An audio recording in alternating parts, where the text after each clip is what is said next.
Welcome back to another episode of Out of Bounds, a podcast where I give my social commentary on different topics in today's society. I'm your host, Terry, and today just want to say for everybody listening, hope you're being safe. Also hope you're staying healthy. Once again, coronavirus is still a thing and it's still important. And I hope that everybody is at least choosing to find a way to engage with the national conversation right now, in whatever way makes you feel best and most comfortable, whether that's just educating yourself, whether that's just talking or doing something else. Hope everybody's engaging in a safe way. All right. So with all that being said, I want to talk today specifically about social or restorative justice, And I've made comments before in different videos about my thoughts on everything going on. So I won't talk exactly about that, but these two topics do run kind of together. So I'll just start off with, and again, I want to remind everybody, like, this is from my perspective. I'm not an expert on restorative justice and everything, but this is from my perspective. And so some of you may not have heard of restorative justice. Some of you may be familiar with it. Its popularity has grown in recent times, as in like the last few decades or so. So it's not super widespread, but it is something that has gained popularity, and you do hear it talked about most often in educational settings.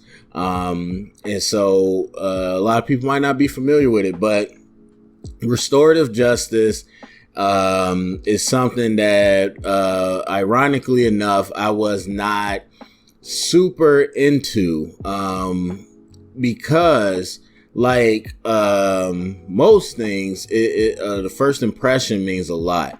And so I've heard the name and kind of some of the mechanics of it. And then once I went to a school that had a social, or I keep saying that, a restorative justice framework, then that's where I kind of had a sour taste in my mouth, because it was not running correctly at that school. But like we tend to do, we tend to navel gaze. And so I'm just looking at restorative justice based off what I'm seeing at this school, which was not clearly running it correctly. So in my mind, I'm like, oh, this is a joke. This doesn't work. This is as effective as any other thing. I'm not a fan of it. It wasn't until recently that I was able to engage with material and conversations about how restorative justice is actually supposed to work, and more importantly, the philosophies behind it. And I hope that in many areas we are starting to understand that, but probably not. But I would hope we start to understand that the why behind something is more important than anything else. We can teach people how to do it. We can teach how to make the function work. We can teach how to make it efficient. But if we don't know the philosophy behind it, it's hard to really buy into what's going on. And so once I started to understand the origins and the philosophy behind it, that's when I really started to see the potential power of restorative justice, if done correctly. And so when we're talking about restorative justice, what you have to realize, as I've said before, and it's pretty simple when you think about it, as America, we're a very punitive country, and other countries are too, but we're a very punitive country. Our philosophy is very punitive, meaning punishment. That's how we think about things. If you do something, you get punishment, and that's it. If you don't want to be punished, you shouldn't do it. That's it. And to a certain effect, it works. But as we all know, that doesn't really change everything. Again, that might change the behavior or the action. And that's a lot of time what people are worried about. But again, it's very short term. And so we think about the conversation about spanking kids versus not. We think about the idea of suspending people and expelling them and blah, blah, blah. And I even when I was young, I used to think I mean, yes, I was scared of it, but that's because of who I am as a human and how I was socialized through my upbringing. But somebody that's not socialized that way, that might not scare them. That might not change their behavior at all. And even if it did change my behavior, it never taught me to think why something was bad or why I shouldn't do something besides the fact that I'll get in trouble. And so you don't learn any morality. You don't learn any concept or articulation of why you feel a certain way. You just do it to be compliant. And there's a lot of people that don't care about being compliant. And so then that scare tactic doesn't work for them. But I remember thinking, like, being suspended and stuff, it's just like you get to not be at school. Okay, how does that really help you? You know, how does that really teach you a lesson? Especially if you're somebody that doesn't like school. How does that help you at all? And so I always used to think, like, this can't really be a good alternative, because even, you know, when you get to high school, at least for us, we had in-school suspension. And so instead of being suspended staying at home, you were suspended staying in this room all day. Now they give you like some bogus lunch and they make you do crap to like try to make it miserable. But again, it's a bunch of people that don't want to be in class, that are now not in class, and they with a bunch of their friends. So I mean, not to say that it was good to be in school suspension, but some people didn't care. And so again, you're not changing the behavior. All you doing is creating a cost benefit analysis. So now people that aren't scared, they just got to weigh the benefits of, do I want to satisfy whatever urge I got to do this thing, or do I, you know, fear the consequence more? And then they weigh it out and make a decision. That's all you're doing. You're not really teaching anybody to critically think about anything. And so I didn't know another way, though, especially as a young student. I didn't know another way. We're not taught another way. All we know is punishment. You do this, you go to jail. You do this, you get arrested. You do this, you get suspended. You do this, you get beat up. You do this, you get spanked. Like, it's just cause and effect. And to a certain extent, that's the nature of law. But also, there's other ways to look at it. And so when we're talking about restorative justice, what are we really talking about? We're talking about, at least from my understanding, at its essential core, you're allowing the space for somebody to understand the levity of their actions and to address it openly. So it's not, I'm forcing you to apologize. It's not that I'm forcing you to say you feel this way. It's not that I'm forcing you to donate or do this to make it seem like you care. No, that's compliance. What restorative justice is basically, if I did something to you, and then you have the chance to come up and say why, you know, that was a problem, what you felt, what that actually did to you, or, you know, how that hurt you or how that affected you. And so me as somebody that did something, I have to face that. I have to face what you actually, you know, I have to face my ramifications. And, you know, forgive me, but I always think about things with movies and stuff. But I think about certain scenes in movies. One great movie, if you haven't seen it, Face Off, with John Travolta, Nick Cage.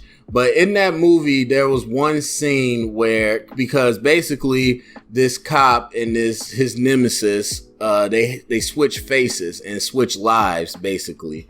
And so there was one scene where the bad guy who looks like the cop, he's with the wife, and they go to their son's grave on his anniversary, or his birthday, I think, maybe. But the bad guy's the one that killed him. And so he has to face that. He doesn't sit there and laugh and, you know, dance on the grave or anything. He has to face that, because it's one thing to, you know, just kill somebody, move on, to really train yourself to act like it doesn't matter. But then when you have to face and own up to those consequences, and he has to see the pain he caused her and the pain he caused that guy's family, and he has to look at the grave knowing he did that. And so as tough as people might want to act on the exterior, and some people do, they have to face that internally. And so that's genuinely what will happen. You tell me what happened, how it made you feel, how it affected you. Now I have to listen to that. And not only do I have to listen to that, but now I need to stand up and not justify why I did it, but you need to explain your side of the story and how you arrived to that decision. And if you are somebody that doesn't know or agree with this idea, I have to tell you, you got to do more research. But the fact is that a lot of that comes from trauma. A lot of that comes from pain and being scared. And that's why people lash out. And so some people will say, well, there's people in the world that just don't care that they hurt you or whatever. And I'll tell you that there is a select few of mental and behavioral conditions that will cause you not to be able to actually have the capacity mentally and physically to comprehend that remorse or those emotions. That's a very select few. That's not everybody. No matter how tough somebody acts, no matter how ruthless somebody acts, that is a build up of what you've been socialized to think through your upbringing, through what you've seen in the world, through the things you've heard from people you care about and trust. That's all that is. That's a culmination of trauma. And so, especially when we're talking about children and young students, it's very hard to stay behind that outer wall. Now, there's some children who've been traumatized beyond anything we've ever had, and they can be behind that wall forever. But most, it's hard for them to stay behind that wall. And even for a lot of adults, it's hard for you to stay behind that wall. And so some of the things you would never expect to happen in these restorative justice sessions, in these conferences, they happen. But the biggest thing is not that only you get to see how you affected and hurt somebody. That person then gets to have their voice heard. That person then gets to not relive, but get to articulate what hurt them face to face with the person that did it. There is a sense of closure. There is a sense of retribution in restorative justice, as they say, because basically if you harm somebody in any sense, you took something away from them. In restorative justice, you can't completely give it back, but you get to give them that moment to let the person know. And the person has to have that moment where they can tell them what was going on. Because a lot of times, and I know some people are like, that's just kids. It's not just kids. It's everybody. We're humans. A lot of times these things happen and people lash out. It has nothing to do with a personal issue. It has nothing to do with, literally, I don't like you as a human just because. That doesn't happen. You are lashing out against ideologies. You're lashing out against other trauma, other pain that you have. And so, again, when we're talking about restorative justice, it's this idea that you have to allow this safe space for honesty. And I think that's what really draws me to it. You have to be honest. We talk so much, especially right now, about all these people saying these things, and the only the recourse we want is punishment. Quit your job. Tell me an apology. Use a hashtag. Say this post. Donate this money. All we want is compliance. We just want people to say and do the things that we want them to do. We want them to dance for us. And in that, you never fix anything. All you're doing is recreating more deep-seated animosity and hate and anger. And so a lot of people, I know it's hard because a lot of us don't empathize, but a lot of us look at these people like they're just hateful and racist. Like, no, you're not just naturally that way. A lot of it is resentment about trying to be controlled. A lot of it is misguided ideologies that they were taught, but a lot of it is built up anger and aggression. And first of all, as a country, we've changing on mental health, but we know our history of mental health. People don't believe in that. People don't believe in therapy and talking about it. People still believe in repressing everything they feel. And this is how things lash out and bubble out. And so, again, I just imagine it, to me, if I really had, and not to say that this could fix everything, because a lot of people are stuck in their ways on both sides. And so, not to say this would fix anything, but if I had a platform, a gigantic platform, what they said, hey, Terry, you put together your contribution. Everybody's doing what they think would contribute to healing and doing their best to help the nation. My contribution is I would love to have a round table or whatever, a panel, a group of people to share their stories, their honest stories. Everybody wants, hey, you're black. Tell us what it's like to be black in America. And it's important for people to hear those stories because there's so many people that don't listen or never had the chance to listen and don't understand it. But then also on top of that, I think we need people of every different background, especially people from Caucasian and European descent. We need those people at the table more than ever to tell us the truth, whether it's people that grew up in diverse communities, because they bring them on like, oh yeah, I grew up with black people, I never had an issue. That's fine. But let's hear the other side as well. Like, people are so scared to tell the truth about what they feel. And to me, you will never convince me that's going to equal things getting better. And people are so scared to even, especially in 2020, more because of social media, not because of the protests, but people are so scared to own up to their mistakes. Like, people want to act perfect. And it's like, no.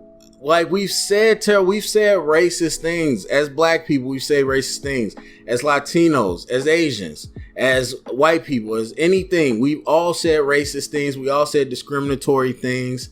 We've all had prejudice and bias, and we need to own that and talk about how we evolved from it. And if we can't talk about how we evolved for it, then we need to start looking at ourselves and start making that change. But for me, again, I think what would be more powerful than anything than a silly hashtag, in my opinion, is to sit down and hear those stories.